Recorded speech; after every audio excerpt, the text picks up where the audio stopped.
Nalukot ang mukha ni Kendra habang pinupunasan ng mga butil ng pawis na namuo sa kanyang noo. Basang-basa na ang nag-iisang panyo niyang dala kakapunas magmula na makarating siya sa syudad ng Maynila. Malayong-malayo ang klima sa nakagisnan niyang probinsya. Nakakasulasok ang mga usok na ibinubuga ng mga sasakyan. Halos wala ng puno sa paligid kaya wala din siyang masilungan. Hawak-hawak ang payong sa isang kamay at piraso naman ng karton pamaypay sa kabila ay binagtas niya ang mainit na daan upang humagilap ng mga kumpanyang naghahanap ng trabaho. Pagod na ang kanyang mga binti kakalakad pero hindi siya pwedeng sumuko. Kailangan muna niyang makapagpasa ng resume kahit sa 5 iba't ibang kumpanya na muna para kahit papaano ay mataas ang chance niyang matawagan para sa interview. Mahirap pa naman ang kompetisyon sa syudad. Nang hindi na matiis ang init at pagod ay saglit siyang umupo sa isang bench sa ilalim ng puno. Laking pasasalamat niya at may nasilungan siya. Nang ilibot ang mata sa paligid ay napatango na lang siya nang mapagtantong nasa parke pala siya. Nanunuyo na ang lalamunan niya dahil mahigit 1 oras na siyang hindi umiinom ng tubig. Naubos na kasi ang baon niyang tubig at kung bibili naman siya ay napakamahal naman ito para sa isang maliit na bote ng tubig. Tanging paglunok ng laway na lang ang ginagawa niya para kahit papaano ay mapawi ang uhaw niya. Tiningnan din niya ang dala niyang biskwit at paubos na ito. Gutom na siya ngunit kailangan niya magtiis upang makatipid dahil hindi niya alam kung hanggang kailan siya dito. Kailangan niya masigurong magkakasya ang perang dala niya. Sa isip-isip niya ay kakain lamang siya ng masarap kapag nakahanap na siya ng trabaho. Marahan siyang bumuga ng hangin bago kinuha ang mumurahing cellphone na ginamitan na lang niya ng lastiko para hindi matanggal ang screen. Tinignan niya ang ginawa niya listahan ng mga kumpanya na pag-a-applyan niya. 3 sa mga ito ay napasahan na niya ng resume. Malayo pa siya sa target niya kaya kailangan niyang maka-5 kahit ngayong araw lang. Laban, Kendra. Sambit niya sa sarili at humigop ng hangin bago ito marahang ibinuga. Never lose hope dahil kailangan. Dagdag niya bago tumitig sa cellphone niya kung saan ang lock screen ay ang family picture nila. 4 silang magkakapatid at siya ang panganay. Magkokolehiyo na ang sumunod sa kanya at ang 2 naman ay nasa high school na. Sa mahal ng bilihin at sa laki ng gastusin ay hindi na kinakaya ng mga magulang niya. Tindera sa palengke ang ina niya at construction worker naman ang ama. Sapat lang ang kinikita nila sa pang-araw-araw na gastusin. Mabuti na nga lang at may full scholarship grant siya mula sa provincial government nang magkolehiyo siya. Kaya hindi gaanong nabigatan ang mga magulang niya. 2 buwan pa lang nang makapagtapos siya ng kursong Human Resource Management dahil wala namang masyadong job opportunity para sa mga fresh graduate sa probinsya nila. Napilitan siyang lumuwas ng Maynila dahil mas maraming job offers at kailangan na kasi niyang makapagtrabaho. Kung hindi siya makakahanap ng trabahong angkop sa pinag-aralan niya, ay susuong siya sa pagiging call center agent kung saan ay walang pinipiling applicants basta marunong ka lang mag-Ingles at willing mag-train. Laban para sa sarili. Bulong niya at napangiti. Kahit papaano ay nabawi ang pagod niya nang maisip ang magiging reaksyon ng pamilya kapag ibinalita niya sa mga ito na may trabaho na siya. Tinignan niya ang oras at malapit ng mag-alauna, kaya nagdesisyon na siyang kumilos. Inayos niya ang sarili hanggang sa magmukha siyang presentable muli. Naglagay siya ng pulbo at lipstick para kahit papaano ay magkabuhay ang mukha niya. Inayos niya rin ang mahabang buhok dahil buhaghag na ito kakalakad sa ilalim ng araw na sinamahan pa ng alikabok. Okay, laban ulit. Pumuga siya ng hangin at tumayo na. Iginala niya ang mga mata para hanapin ang palatandaan ng kalyeng lalakarin papunta sa susunod na kumpanyang pag-a-applyan. Habang naglalakad siya ay hindi niya napigilang mapatigil nang maramdaman niyang parang may nagmamasid sa kanya. Nagpalingalinga siya pero wala naman siyang nahagip na kadudadudang tao. Napakibit na lang siya ng balikat bago nagpatuloy. Ilang beses niya yung naramdaman pero hindi na lang niya pinansin. Hanggang sa bigla na lang na may puting van na tumigil sa harapan niya. Naging mabilis ang pangyayari. May mga lumabas na lalaki na kasuot ng itim na Amerikana sabay hila sa kanya. Ilang segundo pang itinagal bago niya napagtanto kung ano ang nangyayari. Tulong! Bulong niya nang hawakan siya ng mga kalalakihan. Tulong! Sigaw niya. Silence! Saway sa kanyang lalaki. Damn it! Bakit kasi tayo pang nautusan? Dinig niyang reklamo nito. We didn't have a choice. This is an emergency. Sagot naman ng isang lalaki. Huwag kang magalaw, miss. Tulong! Nagpumigla siya. Sobrang lakas ng kabog ng dibdib niya dahil sa takot at pangamba. Pilit siyang kumakawala sa mga kamay ng mga kalalakihan, pero walang-wala ang lakas niya sa kanila. Nataranta siya nang tuluyan siyang hilahin ng mga ito papasok sa sasakyan. This is kidnapping. Angal naman isang lalaki. We'll surely pay for this. Ayoko magka-criminal record. I'd rather do this than meet that bastard's rage. Mas nakakatakot ang gagong iyon. Sagot naman ng isa. Hindi alam ni Kendra kung ano talaga ang nangyayari pero isa lang ang pumapasok sa isip niya. Kinikidnap siya dahil imposibleng pera ang habol sa kanya. Dalawang bagay lang ang naiisip niyang pakay ng mga ito. Mga laman loob niya o ang pagkababae niya. Dahil sa naisip ay mas binalot ng takot ang buong sistema niya. Tulong! Tulungan niyo ako! Nagpumiglas siya ng nagpumiglas. Please, pawalan niyo ako! Wala kayong makukuha sa akin! Wala akong pera. Hindi rin healthy ang katawan ko. Please. She's too loud. Silence her, will you? Reklamo ng isa bago pinaandar ang sakyan. Hindi na natapos ni Kendra ang pagsigaw nang maramdaman niyang may humampas sa batok niya na naging dahilan para umikot ang paningin niya hanggang sa tuluyang magdilim ang buong paligid. Sa kabilang banda ay hindi na mapakali si Ivan. Kanina pa siya lakad ng lakad sa kanyang opisina at naghihintay ng update mula sa mga kaibigan niya na inutusan niya para sunduin ang babaeng magpapanggap bilang asawa niya. Hindi niya napigilang kagatin ang kuko dahil sa nervyos lalo na't pauwi na ang lolo niya galing Europe para dumalo sa kasal niya. Dammit! Bakit ang tagal nila mag-reply? Inis niyang sambit at pabagsak na umupo sa swivel chair niya. What's taking them so long? Pagsundo lang sa isang babae, hindi pa magawa. Mga bobo talaga. Hindi na siya nakatiis. Tinawagan niya ang kaibigang si Mike para magtanong. Ilang ring pa ang lumipas bago ito sumagot. Evan, we got her. Napanatag siya nang marinig iyon mula sa kaibigan. Napangiti siya at napasandal sa upuan. Akala talaga niya ay papalpak ang mga ito lalo na't kalahating tanga at kalahating bangag ang mga iyon. Tumingala siya at tumitig sa kisame bago marahang bumuga ng hangin. Good. Can I talk to her? I don't think so. It's possible. Sagot ng kaibigan. And why? She's unconscious. Tugon ito kaya napaayos siya ng upo. Bigla siyang kinutuban dahil sa sagot ng kaibigan. Napalunok siya at napailing. No, it's impossible. Bulong niya sa sarili. Hindi sila ganoon katanga para magkamali. Dagdag niya pa para kumbinsin ang sarili. Pero para makasiguro ay tinanong niya si Mike. Can you send me a photo of her? Okay, I'll send it to you. Sagot ito bago ibinaba ang tawag. Ilang segundo lang inatanggap na niya ang litrato at nalaglag na lang siya sa upuan niya nang makitang hindi ito ang babaeng kinontrata niya. They got the wrong girl. Naikuyom niya ang kamay niya at malakas na napamura. Damn it! Bakit pa nga ba ako umasa sa mga unggoy na iyon? Nahilot na lang niya ang sentido dahil sa labis na stress na nararamdaman. Huminga siya ng malalim para kumalma bago tinawagan ang babaeng kinontrata niya pero hindi ito sumasagot sa tawag niya. Unattended ang cellphone nito. Muli siyang napamura at naihilamos na lang ang kamay sabay gulo ng buhok niyang maayos na nakasuklay. Nangihina niyang tinawagan si Mike. Bring that girl to my house as soon as possible. Sambit niya na lang bago siya napahiga sa sahig. Pinili na lang niyang ipikit ang mga mata niya kaysa magwala dahil sa kapalpakan ng mga kaibigan. Wala na siyang ibang pagpipilian kundi ang ituloy ang plano kahit pamaling babae ang nakuha ng mga unggoy niyang kaibigan. He will do whatever it takes to secure his inheritance. Dahan-dahan pumasok sa tenga ko ang ingay sa paligid. Kunotong ako nagmulat ng mga mata dahil sa bahagyang kirot na nararamdaman ko sa aking batok. Marahan kong iminulat ang mga mata ko at napasigaw na lang ako nang bumungad sa akin na isang kalbo na puno ng makapal na make-up ang mukha. Mukhang nagulat din siya sa pagsigaw ko kaya sumigaw din siya. Nagsigawan kaming dalawa bago ako bumangon at agad na iginala ang tingin sa paligid.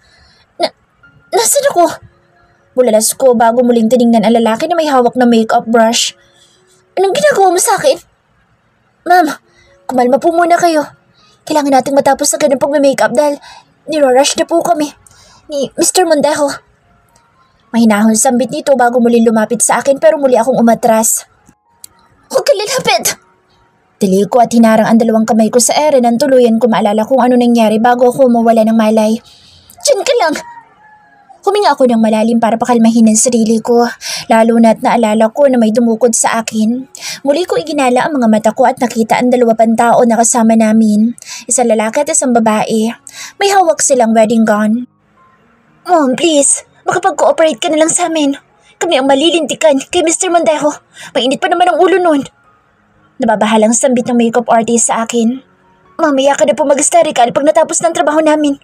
Pakiusap. Hindi! Hindi! Umiling ako ng mariin at akmang babangon na sana pero pinigilan ako ng dalawa pa niyang kasamahan. Mom, please lang po. Isuot niyo lang po itong gown at hayaan niyo po kaming tapusin ang makeup at hairstyle niyo. Pakiusap ng babae sa akin. Maawa kayo, ma'am. Kami ang mapagbubuntungan ng galit ni Mr. Mondejo. This is kidnapping! Mulalas ko at muling umatras palayo sa kanila. Dinala ko dito na labag sa kalooban ko. Magpa-file ako ng report sa polis. Kaya kung ayaw niyong madamay, huwag kayo lumapit sa akin. Pagbabanta ko sa kanila bago hinagilap ang cellphone ko pero hindi ko iyon mahanap. Are you looking for this trash? Napalingon ako sa likuran ko nang umalingaw-ngaw ang malalim na boss na isang lalaki. Matalim ang mga titig na ipinupukol nito sa akin bago ito mabilis na humakbang palapit sa akin. Pansin ko ang mabilis na paglayo ng tatlong kasama ko kanina. Baka sa mga mukha nila ang takot kaya natakot na rin ako. Ramdam ko na may kung anong bumara sa lalamunan ko pero pilit kong tinatagan ang sarili ko. Hindi pwedeng magpadala ko sa takot. Kailangan ko ipagtanggol ang sarili ko. Marami pang umaasa sa akin. Maghahanap pa ako ng trabaho. Are you listening? Napakurap ako nang marinig ko ang malalim na boses ng lalaki sa tapat mismo ng tenga ko. At doon ko lang napansin na nakalapit na pala siya sa akin. Masyado ko nalunod sa pag-iisip sa pamilya ko kaya nawalan ako ng kamalayan sa paligid. Napalunok ako nang halos hindi ako makahinga dahil sa bigat ng presensya niya. Lumayo ka sa akin. Halos pabulong kong sabi. Hindi ko na natapos ang sinasabi ko nang ilapat niyang hintuturo niya sa akin labi. I'm still talking. Miss Kendra Sandoval. Bulong nito sa tenga ko. Hindi ko napigilang kilabutan sa ginawa niya, kaya agad ko siyang naitulak. Sabi layo! Natawa siya sa ginawa ko bago siya umatras at lumingon sa tatlong kasama ko kanina. Leave us alone for a moment. Matigas nitong utos. Mabilis na umalis ang tatlo at pagkasara ng pinto ay muling humarap sa akin ng lalaki. Doon ko napansin ang kulay asul niyang mga mata na tila sinasalamin ang malawak na karagatan sa ilalim ng matingkad na sikat ng araw. You see, things are a bit complicated right now and you're the only one who can make them easier. Panimula niya bago humakbang palapit sa akin. Bakit ako? Kunot ng tanong ko. That's also my question. Bakit ikaw? Balik niya sa akin ang tanong. But I don't have time to answer that question. Time is running, so I will make it quick. 1 million pesos? Marry me. Huh? Yun na lang nasabi ko. Parang huminto ang isip ko sa narinig ko. Marry me, and I'll give you 1 million pesos as compensation.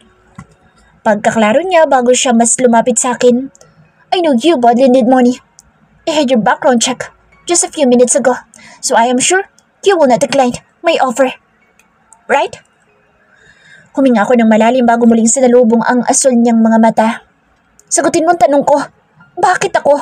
Pwede namang iba. Dahil palpak ang mga inutusan ko. Matigas niyang sambit. They pick up the wrong girl.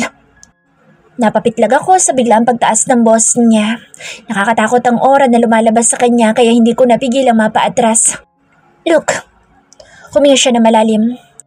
I will give you 100,000 right now if you agree to be my bride. But don't worry, it will just going to be a fake wedding. After things get done, you'll be free to live your life again. But you'll be bringing home with you 1 million pesos. Diretso siyang tumitig sa akin. Bakas na bakas sa mukha niya ang desperasyon. If you need proof, then wait. Kinuha niya ang cellphone niya at may tinawagan. Ilang sandali lang ay nagsalita siya. Bring the case here. Now. Pagkatapos noon ay ibinabanan niya ang tawag at muling tumingin sa akin. Hindi ako makapagsalita. Hindi dahil sa wala akong masabi kundi hindi niya ako hinahayaan. Bawat buka ng bibig ko ay inuunahan na niya. I saw the envelope you had with you. It seems like you're looking for a job, so let's put it this way. Isang hakbang na naman ang ginawa niya. Halos hindi na ako makahinga dahil sa presensya niya. You'll have your 1 million and you will also secure a job in my company. Sir, kapwa kami napalingon nang may marinig kaming boss ng babae. Hingal na hingal ito at mukhang tumakbo pa ito para lang makarating dito. Eto na po. Good. Give it to me and leave. Matigas nitong sabi bago kinuha ang touchy case sa babae at agad na humarap sa akin kasabay ng pagbukas niya rito. Nalaka ang mga mata ko nang makita ang makakapal na bundles ng tigi 1,000 piso. So what do you say, Miss Kendra? Tumitig lang ako sa kanya. Hindi ko alam kung ano isasagot, kung ano ang mararamdaman. Masyadong mabilis sa mga pangyayari. Kanina lang ay naghahanap ako ng trabaho. Na-kidnap at ngayon naman ay kakasal ako sa isang estranghero. Hindi ko alam kung anong sasabihin. Pabalik-balik ang tingin ko sa pera at sa gwapong mukha ng lalaki. Hindi ako makapagdesisyon dahil parang ang hirap paniwalaan ng lahat. Ang hirap isipin na nangyayari ito sa akin. Mr. Mondejo, pwede ko bang malaman kung bakit kailangan nating ikasal? Nakita niya kung paano huminga ng malalim ang lalaki. Namunot na noon ito pero nagawa pa rin itong tumango ng marahan. I have to get married bago dumating ang lolo ko galing sa Europe. He's already on his way back. Kaya kailangan ko na may kasal bago pa man siya dumating dahil mas magiging komplikado ang lahat kapag naabutan pa niya sa seremonya. Paliwanag nito. I had everything set. The only thing that I need right now is a bride. Tumitig lang ako sa kanya. Kahit sa ang anggulo ko tingnan ay may mali talaga. Bakit po kailangan mong ikasal?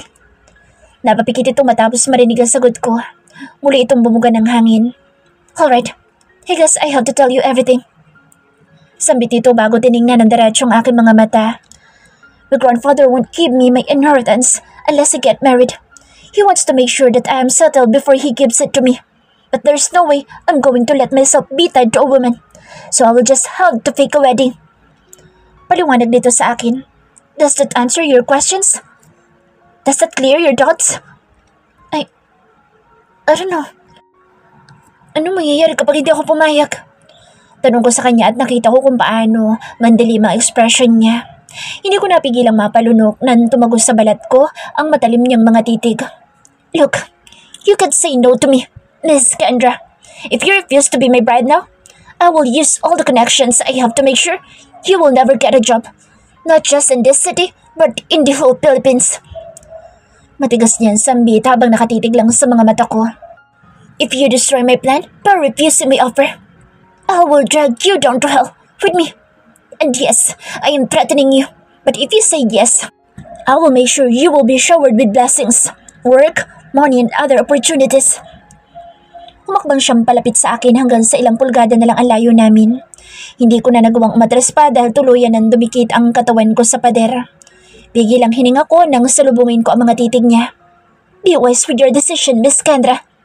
Alam ko may pamilya kang gustong suportahan, na may pangarap kang iaahon sila sa kahirapan. Just say yes, and I will make your dreams come true.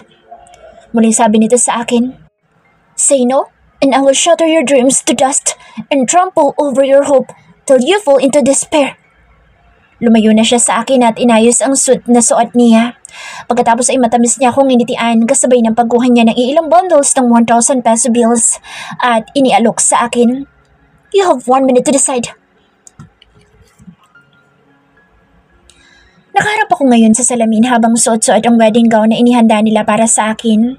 Kasalukuyang tinatapos ng artist ang makeup ko at inaayos din nila ang buhok ko. Hindi ko alam kung tama ba ang naging desisyon ko pero yun ang sa tingin kong nararapat. Alam kong mali na makisali ako sa panlolokong gagawin ni Mr. Mondejo. Pero ayoko din naman na sirain niya ang buhay ko. Mas matimbang sa akin ang pangarap ko para sa pamilya ko kaysa sa moralidad ko. At isa pa, panandalian lang naman ito. Once na ikasal kami, kailangan ko lang manatili ng saglit sa bahay niya para makumbinsi ang lolo niya. Pagkatapos noon ay tapos na ang kasunduan. Makukuha ko na rin ang salaping ipinangako niya at makakapagtrabaho sa kumpanya niya. Yun ang nakasaad sa kontratang pinirmahan naming dalawa. Napatingin ako sa mga makeup artist. Mukhang pati sila ay alam kung ano ang nangyayari. Panigurado akong pinagbandaan din sila ni Mr. Mondejo na gagawing miserable ang buhay nila kung hindi sila susunod sa gusto nito. Ayan, tapos na. Nakangiting sabi ni Paula, ang kalbong makeup artist. In all fairness, ma'am, Hindi ako nahirapan pagandahin kayo dahil maganda na kayo naturally. Komento niya at tanging ngiti lang ang iginanti ko sa kanya dahil abala ko sa pagtitig sa sarili ko sa salamin. Hindi ko lubos sa kalaing gaganda ako ng husto gamit lang ang makeup. Napakahusay gumawa ni Paula. Ready na ba ang bride? Tanong sa amin ng parang organizer ng kasal. Hindi ko ito makita dahil natatapunan ito ng refleksyon ni Paula. Magsisimula ng wedding ceremony in 20 minutes. Anunsyo nito. Yes, tapos na. Sagot ni Paula. Okay. Isa-isa na umalis sa mga tao sa kwarto hanggang sa ako na lang ang natira. Hinihintay ko na lang na dumating ang organizer para gabayan ako sa gagawin ko. At bawat minutong lumilipas ay hindi ko mapigilang mapaisip kung bakit ba sa akin pa nangyari ang bagay na ito. Siguro blessing in disguise na rin siguro ito matapos na lahat ng paghihirap at sakripisyong ginawa ko para sa pamilya ko. Oo, ganoon ko na lang ito iisipin at nang hindi na ako kainin ang konsensya ko. Miss Kendra? Napatingin ako sa pinto nang bumukas ito kasunod ng pagsulbot ng isang babae. This way po. Nakangiting sabi niya sa akin bago inilahad ang kamay niya. The wedding ceremony will start anytime from now. Dagdag niya. Tumango lang ako at sumunod sa kanya. Pagkalabas ko ng kwarto ay bumungad sa akin na mahabang hallway. Hindi ko mapigilang mapatingin sa paligid dahil para ako nasa isang hotel. Kung hindi sinabi sa akin na nasa bahay ako ni Mr. Mondejo, isipin ko talagang isang hotel ito. Kung gaano kalaki ng bahay niya. Isa lang ang kahulugan nito. Mayaman siya. Ubod ng yaman to be exact. Mabuti na lang talaga at pumayag ako sa alok niya dahil mukhang kayang-kaya niya talagang gawing miserable ang buhay ko. Ilang sandali pa ay nakarating kami sa labas ng bahay at bumungad sa akin ang napakalawak na hardin. Kita ko rin mula sa kinatatayuan ko ang setup ng venue. Sa tapat ko ay nakalatag ang red carpet hanggang sa maliit na altar sa unahan. Sa bawat gilid naman ay ang mga bouquet ng pink and white roses. Kulay puti ang telang ginamit para palamutian ang paligid. Hindi ko napigilan ang pag-awang ng bibig ko dahil parang totoo talagang ikakasal ako. Kompleto din ang mga kasali sa kasal gaya ng flower girls, ring bearers at iba pa. May mga bisita din na hindi ko alam kung bayad ba o totoong imbitado talaga. Ilang saglit lang, matapos ko makapwesto ay namayani na ang malamyos na tugtog ng piano at violin sa paligid. Huminga ako ng malalim. Heto na talaga. Ilang sandali mula ngayon ay magbabago na ang takbo ng buhay ko. Hindi ko pa nararanasang magkanobyo pero heto ako ngayon, naglalakad sa altar at ikakasal na sa isang bilyonaryong estranghero. Alam kong hindi naman totoo ang kasalang ito pero hindi ko pa rin mapigilang madismaya lalo na't pangarap kong ikasal sa taong minamahal ko. Pangarap kong bagtasin ang mahabang pasilyo kung saan naghihintay ang lalaking nagmamay-ari ng puso ko. Ang ganitong karanasan ay isang beses lang na nangyayari sa buhay ng isang tao. Kaya naman ginagawa talaga ng karamihan na gawing espesyal ang araw na ito pero heto ako ngayon, pinepeke ang lahat. Nakakalungkot isipin na peke ang lahat ng mga karanasang ito. Ang emosyon, ang pakiramdam, ang seremonya. Pero wala akong magagawa kundi ang yakapin ito ng buo dahil nakasalalay dito ang buhay ko, ang kinabukasan ko at ng pamilya ko. Huminga ako ng malalim bago tumingin sa unahan kung saan naghihintay si Mr. Mondejo. Walang bahid ng kahit na anong emosyon na mukha nito pero kahit na ganoon ay hindi ko maitatanggi ang kagwapuhan taglay nito. Matangkad, mestizo at gwapo. Idagdag mo pa ang yaman nito. Almost perfect na sana kaso ang sama lang ng ugali. Kahit ilang oras ko pa lang siyang nakikilala ay masasabi ko nang marami ang may galit sa kanya. Sa tingin niya ay nare-resolba ng pera ang lahat. Oo, nagagawa niya ng paraan ng mga bagay-bagay pero hindi nito naaalis ang inis, ang galit, ang pagkamuhing nararamdaman ng mga taong inaapakan niya at kasama na ako roon. Hindi ko mapigilang mainis sa kanya dahil pinilit niya ako na mapunta sa posisyong ito at palasahang pinapayag. Pero yun na nga, kaya kong isawalang bahala ang nararamdaman ko para sa pamilya ko. Kung ito ang tanging paraan para maibigay ko sa kanila ang magaang pamumuhay ay gagawin ko. Titiisin ko. Pagkarating ko sa dulo ay muli akong bumuga ng hangin bago umangkla sa braso niya. Keep your heads up. Bulong niya sa akin. We need to pretend we're really in love. Dagdag niya kaya napatingin ako sa kanya. Bakit po? My grandfather is here. Matigas niyang sabi at naramdaman ko kung paano manigas ang muscles niya sa braso niyang hawak ko. That mischievous old man. Gigil niyang bulong at medyo napangiwi ako nang maipit ang kamay ko. Just go with the flow, understand? Think of me as your beloved groom. Hindi pwedeng mahalata ni Lolo na pinepeke lang natin ang kasal. Anya habang umaakyat kami sa maliit na altar. Wala siyang ibang sinabi sa akin kundi ang umakto ng natural. Hindi ko naman din alam kung ano ibig niyang sabihin. Iniisip ko na lang na siya ang lalaki na mamay-ari ng puso ko. Things will get real from now on, Miss Kendra. Ready yourself and don't act surprised or our cover will be blown. Paalala niya bago kami tumayong dalawa para sa wedding vows. Nang makalayo kami ay doon ko nakita isang matandang lalaki na halos puti na ang lahat ng hibla ng buhok na nakatingin sa amin. Napapaligiran siya ng mga lalaki na kasuot ng itim na Amerikana. That's my grandfather. Kahit matanda na iyan, malinaw pa rin ang mga mata niyan kaya umayos ka. Bulong ni Mr. Mondejo sa akin. Take this ring as proof of... Hindi na ako nakapag-focus sa sinasabi niya dahil natuon ang atensyon ko sa lolo niya na titig sa amin. Hindi ko alam pero bigla akong kinabahan. Your turn. Napapitlag ako ng bahagyang pisilin ni Mr. Mondejo ang kamay ko kaya napatingin ako sa kanya. Focus on me, Miss Kendra Sandoval. Dagdag niya. Say your vows. Napatanga na lang ako bago sununod ang mga sinasabi ng pari kasabay ng paglagay ko ng singsing sa daliri niya. Hindi ko talaga ramdam ang ginagawa namin kaya hindi ko alam kung halata ba sa mukha ko na pinepeke lang namin ang lahat. Hindi ko maiwasang magpasulyap-sulyap sa kinaroroonan ng lolo ni Mr. Mondejo. Masyado ako na-distract sa kanya kaya hindi ko na nasundan pa ang mga sinasabi ng pari. Napakurap na lang ako nang maramdaman ko ang paglapit ni Mr. Mondejo sa akin at ang dahan-dahan niyang pag-angat ng belo. Titig na titig siya sa akin. Gusto ko sanang iiwas sa mga mata ko pero may kung ano sa mga titig niya na pilit akong hinihila sa kanya. Close your eyes. Matigas niyang bulong. I can't kiss you when your eyes are open. Dagdag niya pa bago mas lumapit sa akin. Kiss? Nanlaki ang mga mata ko sa narinig. Wala sa usapan natin yan. Dagdag ko. I told you, right? Things will get real. Dagdag niya bago mas lumapit sa akin. Ikinulong ng malalaking kamay niya ang magkabilang pisngi ko. So just put up with it. I'll give you additional compensation. Dagdag niya. Natuod ako sa aking kinatatayuan.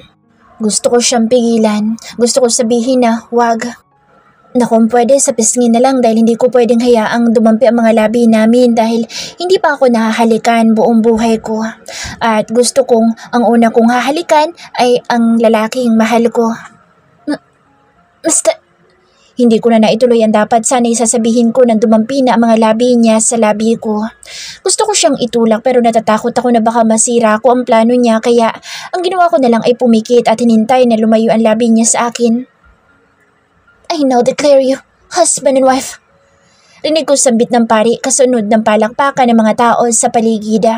Marahan ko iminulat ang mga mata ko at nakita kong nakalayo na pala si Mr. Mondejo sa akin. Akala ko'y nakadampi pa rin ang labi niya dahil damandama ko pa rin ito. Napatitig na lang ako sa kanya. Sa lalaking nakakuha ng unang halik ko. Hindi ako makapaniwalang na ibigay ko ang pinakaiingatan kong first kiss sa isang estranghero. Ang mas malala pa ay sa taong gumugulo ng tahimik kong buhay. Tumitig sa akin si Mr. Mondejo at ngumiti. Yun ang unang beses na nakita ko siyang ngumiti sa akin ng matamis. Yung ngiti na tila ba nakatitig siya sa taong mahal na mahal niya. Kung hindi ko lang talaga alam na palabas lang ang lahat, maniniwala talaga akong mahal niya ako. Pilit din ako ngumiti sa kanya pabalik at iniisip na siya ang lalaking mahal ko. Hindi ko alam kung tama ba ang ginagawa ko pero sana'y oo dahil patay talaga ako nito sa kanya mamaya pagkatapos ng wedding ceremony. I love you, my wife. Sambit niya at sinadya niyang lakasan ang boses niya para marinig na lahat. Pagkatapos ay muli siya lumapit sa akin at tinagkan ako. Kiss me back. Dagdag niya. Do it. I'll pay you extra. Wala na ako nagawa kundi ang humalik pabalik kahit na hindi ko alam kung paano. Ginaya ko na lang ang ginagawa niya. Para sa pera. Na maglayo ang aming mga labi ay muli akong umiti sa kanya. Hinawakan ko ang magkabila niyang pisngi at mabilis siyang hinalikan. Na lumayo ako sa kanya, ay kita ko ang panlalaki ng mga mata niya. Marahil ay hindi niya iyon inaasahan sa akin. I love you too. Sagot ko sa kanya at matamis na ngumiti. My husband. Congratulations! Yun ang mga salitang bumungad sa akin at kay Mr. Mondejo. Nalapitan kami ng lolo niya pagkatapos ng seremonya. Kay tamis ng ngiti na ibinibigay nito sa amin pero may kung ano sa ngiti niya na hindi ko maipaliwanag. You look good in your wedding suit, iho. Dagdag nito sabay tapik sa balikat ng kanyang apo. Pagkatapos ay bumaling naman ito sa akin. You have such a beautiful bride. What's your name, iha? Kendra po. Sagot ko at pasimpleng tinignan si Mr. Mondejo nang maramdaman ko ang paninigas ng kanyang braso kung saan ako nakahawak. Kendra. Ulit nito sa pangalan ko. Nang tingnan ko si Mr. Mondejo ay baka sa mukha nito na hindi nito nagugustuhan ang mga nangyayari. At base sa mga nakita ko, mukhang hindi parte sa plano niya ang maagang pagdating ng lolo niya. Dahil sa una pa lang, plano na niyang maikasal kami bago pa man ito lumapag ng Pilipinas.